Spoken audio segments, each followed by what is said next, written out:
Bom dia, meus irmãos, graça e paz. Que privilégio estarmos aqui reunidos para aprendermos mais a palavra do Senhor. Já convido os irmãos a abrir suas Bíblias em Filipenses, o capítulo 1, nós vamos ler do verso 15 ao 18. Filipenses, o capítulo 1, verso 15 ao 18.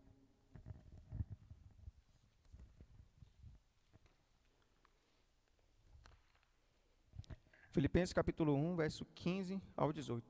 A palavra do Senhor diz assim: Alguns, efetivamente, proclamam a Cristo por inveja e porfia. Outros, porém, o fazem de boa vontade. Estes, por amor, sabendo que estou incumbido da defesa do Evangelho. Aqueles, contudo, pregam a Cristo por discórdia, insinceramente, julgando suscitar tribulação às minhas cadeias. Todavia, que importa? Uma vez que Cristo, de qualquer modo, está sendo pregado, quer por pretexto, quer por verdade, também com isto me regozijo. Sim, sempre me regozijarei. Até aqui, meus irmãos, a leitura da palavra do Senhor. Meus irmãos, no texto que a gente leu agora há pouco, a gente nota que o apóstolo Paulo, ele começa argumentando algo muito importante para a gente nesse momento. Mas ele não relata algo de uma forma muito alegre, não. Ele relata isso de uma forma pesarosa, ou com o coração triste, pelo fato de que nem todos os cristãos daquele contexto estavam proclamando o Evangelho de uma forma correta. Ou seja, o problema não está na proclamação do Evangelho, mas está nas pessoas que estão proclamando esse Evangelho naquele momento. E algo interessante a gente observar é que Paulo ele não menciona quem são esses cristãos, ele só fala, alguns. Ele não fala o nome deles. Ele só fala isso. Ele chama esses de alguns. E a atenção que ele está chamando dessa igreja é para essas motivações erradas, essas atitudes erradas que eles estão tendo diante dessa proclamação, como eu já tinha dito. Meus irmãos, Paulo ele apresenta esse primeiro grupo que está proclamando o evangelho de forma errada, e ele apresenta um segundo. A gente precisa lembrar que esses irmãos estão fazendo isso, vamos dizer assim, como se fosse uma competição. Mas Paulo vai apresentar, olha, agora tem um segundo grupo aqui, que eu vou apresentar para vocês. E ele relata que esse segundo grupo, eles fazem a proclamação do evangelho de boa vontade e por amor. E isso é muito interessante que ele fala aqui. E Paulo ainda relata que esses irmãos, eles estão pregando o evangelho, porque apesar de Paulo estar preso, eles estão junto com Paulo. Tá bom, eu estou preso aqui, mas o evangelho não está. Tem irmãos que estão proclamando esse evangelho, então vamos junto. Em outras palavras, eles estão se animando. O Paulo está preso, então vamos pregar o evangelho, para que esse evangelho possa se expandir mundo afora. E Paulo, quando ele finaliza seu argumento nesse texto, do verso 15 ao 18, ele vai dizer que esses cristãos que fazem isso por inveja e porfias, eles entendem que isso vai aumentar o sofrimento de Paulo na prisão. Quanto mais a gente prega o evangelho, mais o sofrimento ou as provações que Paulo está enfrentando ali vai aumentar. E Paulo ele quer nos ensinar uma lição diante dessas atitudes desses irmãos que estão fazendo a proclamação do evangelho de uma forma errada. Paulo ele nos chama a atenção para que eu e você a gente compreenda que Cristo ele nos chama a não pregar o evangelho de uma forma errada, com intenções pecaminosas no nosso coração. Porque muitas das vezes a gente faz isso.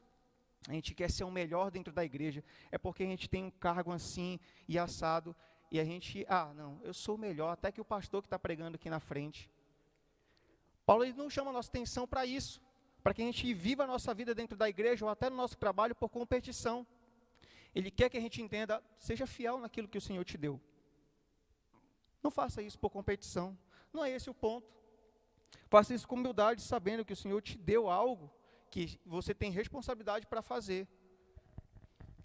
A gente precisa ser fiel naquilo que Ele nos deu, Porque muitas das vezes a gente age dessa forma de uma forma imatura. E a gente pensa, não, eu sou melhor mesmo. Mas a gente precisa lembrar que tem alguém que pensa dessa forma também. O próprio diabo ele é assim. Ele gosta desse tipo de coisa. Ele não gosta que a igreja ela viva em unidade. Ele gosta que a igreja viva dividida. Que um fica olhando bravo um para o outro. Competição para um lado, competição para o outro. É só destruição. Mas o Senhor ele nos chama a viver em unidade. E isso é muito importante. Ter uma só intenção, ter só um propósito. E estar focado apenas em uma coisa, que é proclamar o evangelho. E isso eles deviam entender. Eles deviam proclamar o evangelho sem terem intenções erradas, como o segundo grupo, que não estava fazendo dessa forma. Então, eles são um exemplo para nós.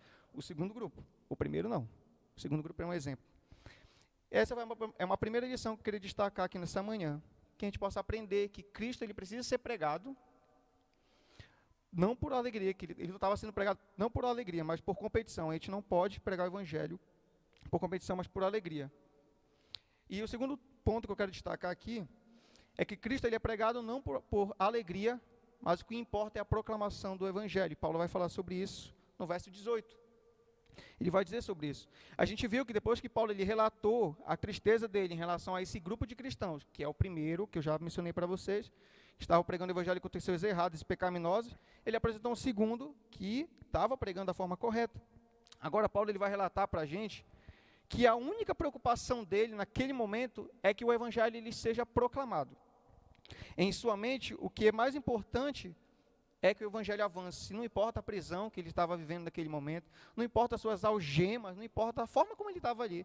O importante é que o evangelho estava se expandindo do mundo afora, por meio da vida daqueles irmãos. E isso que estava importando para ele.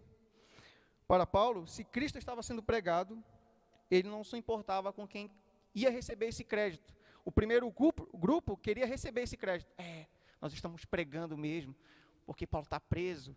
Talvez tinha até alguma coisa com Paulo. Paulo é um pregador, Paulo é isso e aquilo outro. Mas, Paulo não está nem aí para isso. Paulo não quer saber do crédito, da honra, do mérito que eles vão receber.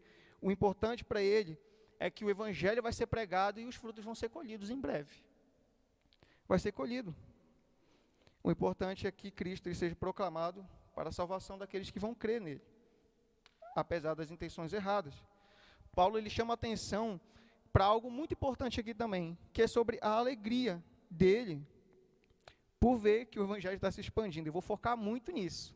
Proclamação do evangelho. Cristo é pregado, e isso precisa ser dito aqui. Cristo ele precisa ser pregado.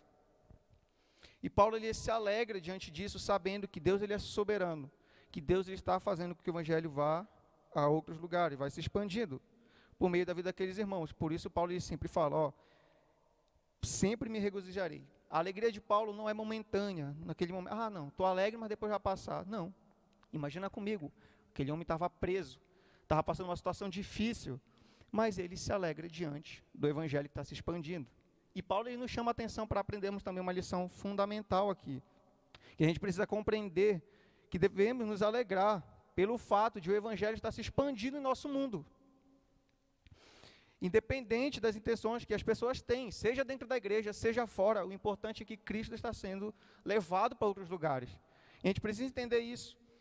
Mas muitas das vezes a gente não dá a devida atenção ao que o próprio Paulo está nos dizendo, que devemos nos alegrar pelo avanço do evangelho. Uma prova disso é que muitas das vezes, ao longo da nossa caminhada, e em meio a tantas demandas que nós temos, a gente se esquece disso, que o evangelho precisa ser proclamado para outras pessoas. Ainda que a gente não vá para a Ásia, ainda que a gente não vá para a África, outros lugares do mundo, nós precisamos orar pelos missionários. É por isso que tem aquela lista ali, mundial da perseguição. Tem irmãos nossos que sofrem perseguição porque eles proclamam o evangelho. E a gente precisa orar pelos missionários e por esses cristãos, para que eles continuem levando o evangelho mundo afora. Porque senão não faz sentido missão. E a gente precisa se alegrar porque o evangelho está chegando nesses lugares. E a gente sabe que é difícil. Apesar de a gente não viver naquele contexto. O evangelho precisa ser levado. Lembra quando você estava perdido, como eu também estava? A gente vivia uma vida totalmente desregulada. A gente fazia o que a gente queria, praticava tudo aquilo que desagradava ao Senhor, e a gente pensava, não, tudo isso é normal. Mas a partir do momento que o Espírito Santo ele abriu o nosso entendimento, a gente compreendeu aquilo que Cristo fez, a gente, nossa, que coisa boa. Olha só o que ele fez, olha só como é importante servir ao Senhor. A salvação ela é tão incrível. E imagina aqueles que estão nesses lugares de difícil acesso. Como o evangelho vai chegar até eles? Como é que o evangelho vai chegar até essas pessoas? Deus ele deseja que a gente ore por esses irmãos e pelos missionários que estão nesses lugares. E o nosso campo missionário é na nossa casa. O evangelho precisa ser proclamado para aqueles que estão perto da gente. No nosso trabalho, na escola, na faculdade. As pessoas precisam ouvir sobre Jesus, senão elas vão todas para o inferno. E a culpa é de quem? Com toda seriedade, a culpa é nossa.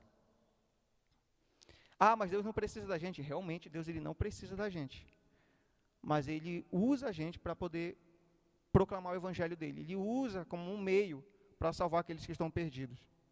Então, Deus ele nos chama a atenção para isso. Por isso que Paulo fala, todavia o que importa, o Evangelho está sendo proclamado. O Evangelho está sendo proclamado. E isso deve trazer alegria ao nosso coração, para a gente poder entender exatamente isso que Paulo quer nos ensinar. Nessa manhã eu queria destacar essas 3 lições, 2 lições para a gente, que Cristo é pregado não por alegria, mas por competição. Cristo é pregado não por alegria, mas o que importa é essa proclamação do Evangelho. Que a gente possa pensar seriamente sobre essa questão e orar nesse momento. A gente tem 5 minutos, então são 5 minutos para a gente orar. Orar por esses missionários e pelos nossos irmãos e por nós também. Para que a gente entenda o que foi dito aqui, coloque em prática, que eu sei que é um desafio para a gente, mas a gente precisa colocar em prática o que Deus e o que Paulo quer nos ensinar aqui. Amém? Oremos, meus irmãos.